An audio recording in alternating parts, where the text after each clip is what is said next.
selamat datang di podcast Beauty Talks. Beauty outside, healthy inside.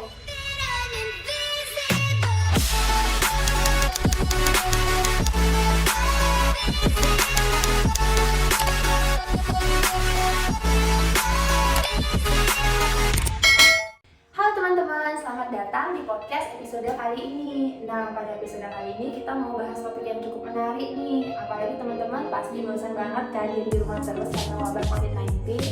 Tapi sebelum kita mulai podcastnya, sebaiknya kita kenalan dulu nih. Oke, jadi kenalin, nama aku Intan dan di sebelah aku adalah halo teman-teman, kenalin nama aku Gayatri, kami dari Universitas Udayana. Nah, pada podcast kali ini kita bakal bahas topik yang cukup menarik nih Tan, terutama untuk ciri-ciri cantik nih. Pada penasaran kan kita mau bahas topik apa? Wah, penasaran banget dong pasti Gayatri. Teman-teman di rumah pasti penasaran juga kan kita mau bahas apa? Oke, jadi kita bakal bahas 3K, keamanan dan kualitas kosmetik. Nah, tapi ini tuh gak cuma untuk ciri-ciri cantik aja loh kan, cowok-cowok juga wajib tahu nih supaya bisa mengedukasi ciwi-ciwi di sekitarnya. Bener banget tuh kata Gayatri. Oke deh, tanpa berlama-lama lagi, kita mulai aja podcastnya. Nah, untuk memulai podcast kali ini nggak afdol dong tentunya kalau kita nggak bahas apa sih itu pengertian dari kosmetika. Nah, menurut Gayatri sendiri kira-kira apa sih pengertian dari kosmetika ini? Nah, setauku nih, kosmetika adalah bahan-bahan yang digunakan untuk memberikan dampak kecantikan dan kesehatan bagi tubuh. Oh, jadi itu tuh pengertian kosmetika Gayatri. Aku rasa konten kita kali ini cukup relevan nggak sih untuk wabah pandemi saat ini? Yaps, bener banget tuh Tan. Apalagi nih, sekarang itu kan udah zaman teknologi semakin canggih, jadi kita bisa beli produk kosmetik di mana aja dan kapan aja. Tapi hati-hati loh Tan, belum tentu nih semua kosmetik yang viral itu aman digunakan. Benar banget ya Tri, jadi kita sebagai konsumen ini haruslah benar-benar teliti, haruslah benar-benar jeli untuk memilih kosmetika apa yang mau kita beli. Nah, kebetulan nih ngomong-ngomong, kita udah sempet ngumpulin beberapa pertanyaan dari sosial media nih, dan kita udah ngerangkum 3 pertanyaan yang sekiranya relevan pada topik kali ini. Untuk pertanyaan pertama, aku yang bacain ya Tan. Oke, jadi pertanyaannya, menurut kakak, gimana sih tips bedain kosmetik yang asli dan palsu? Oke, jadi kemarin aku sempat searching juga nih di Google gimana sih tips-tips untuk ngebedain kosmetika yang asli dan palsu. Untuk itu teman-teman simak ya tips dari aku. Cara pertama adalah cek identitas penjual. Jika bukan supplier ataupun distributor resminya, bisa jadi itu merupakan kosmetik abal-abal. Cara kedua adalah kenali produk kosmetik mulai dari penulisan nama hingga kemasannya. Jika kamu memang konsumen setiap produk kosmetik tersebut, harusnya kamu tahu persis bagaimana karakter produk tersebut jika dilihat secara kasat mata. Cek terlebih dahulu produk tersebut di web aslinya. Perhatikan bagaimana kemasan dan penulisan yang benar dari produk yang asli. Selanjutnya adalah, untuk menjamin keamanan suatu kosmetika, pelajari dulu kandungan produk kosmetik yang aman untuk dipakai. Beberapa kosmetik mengandung zat berbahaya. Kandungan berbahaya itu seperti merkuri, hidrokuinon, dan lainnya yang bisa jadi malah membahayakan kulit kita. Cara selanjutnya adalah dengan mengecek apakah kosmetik yang kita beli sudah tersertifikasi halal atau belum. Cara mengeceknya adalah bisa dilihat pada kemasan suatu kosmetik apakah sudah tertera logo halal atau belum. Atau bisa juga melalui suatu website yaitu www.halalmoi.org.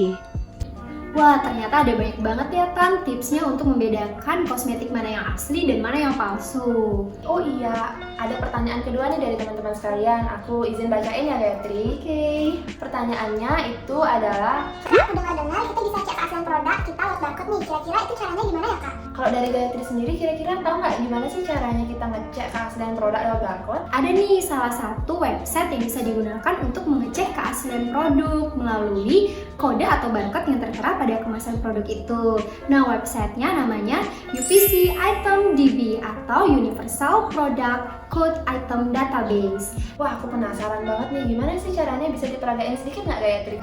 Yuk kita peragain sama-sama. Pertama, teman-teman masuk ke website www.upcitemdb.com. Nah, kemudian masukkan kode yang tertera pada barcode produk. Di sini aku menggunakan aloe vera shooting gel.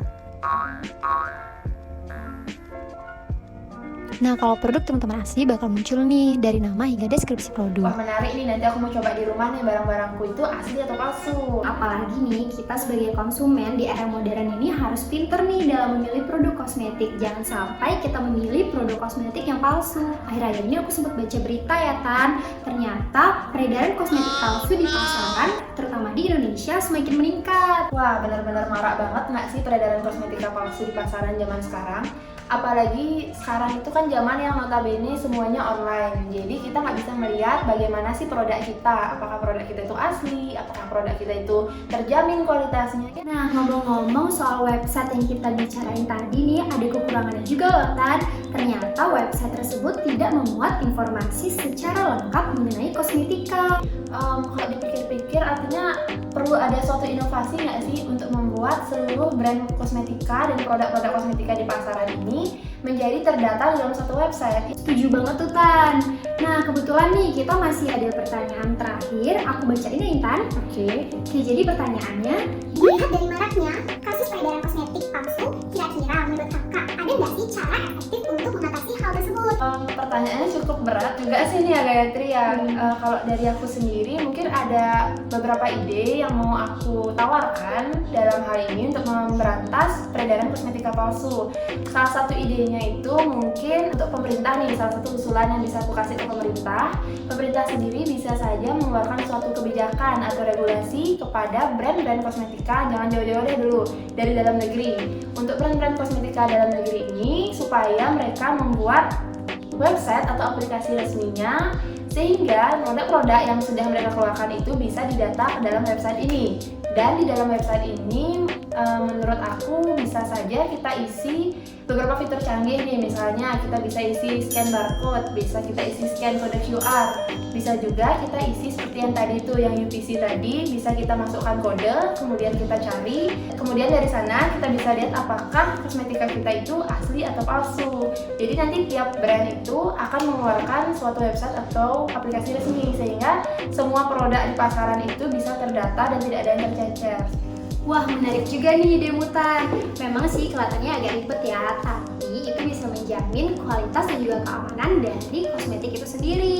Nah selain itu juga bisa loh meningkatkan profit dari brand tersebut nih, karena masyarakat telah teredukasi, jadi secara tidak langsung akan membeli produk di store maupun di website resminya. Nah selain itu nih Tan, karena masing-masing brand membuat website ataupun aplikasinya sendiri, maka semua produk yang ada itu akan terdaftar dalam sistem dan tidak tercecer nih Tan. Yap, benar banget nih Gayatri. Jadinya setiap brand yang ada di Indonesia ini harus langsung mendata produk-produk baru yang dikeluarkan ke dalam website tersebut. Jadi harus selalu up to date nih. Wah keren juga ya Tan, jadinya masyarakat bisa mengecek nih keaslian produk yang mereka beli walaupun produk tersebut masih tergolong baru dirilis ke pasaran. Benar banget nih Gayatri, selain ke pihak brandnya, masyarakat sekitar sebagai konsumen harus juga diedukasi sehingga ketika mereka ingin membeli suatu kosmetik ataupun sudah membeli suatu kosmetik, mereka bisa langsung membuka website resmi dari brand yang mereka beli, kemudian mengecek apakah produk yang mereka beli itu asli atau tidak. Oh iya Tan, ngomong-ngomong soal masyarakat atau konsumen nih, biasanya kan pada suka yang menarik-menarik gitu ya.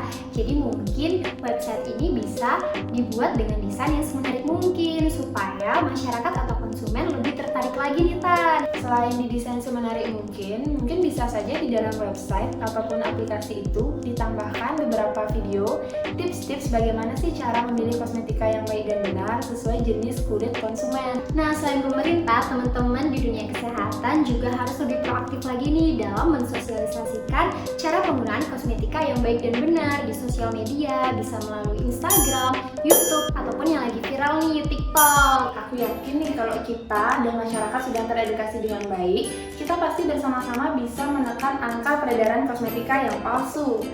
By the way, nggak kerasa nih jamnya udah lewat banyak banget nih. Asik banget nggak sih topik kita kali ini, Gayatri? Ya bener banget Tan, karena saking serunya sampai kelupaan waktu nih. Bener banget. Oke, kalau gitu sekian yang bisa aku dan Intan sampaikan. Semoga informasi yang kita sampaikan bisa berguna bagi teman-teman semua. Dan juga aku ingin ucapin terima kasih banyak pada teman-teman yang udah ngikutin podcast kita dari awal sampai akhir.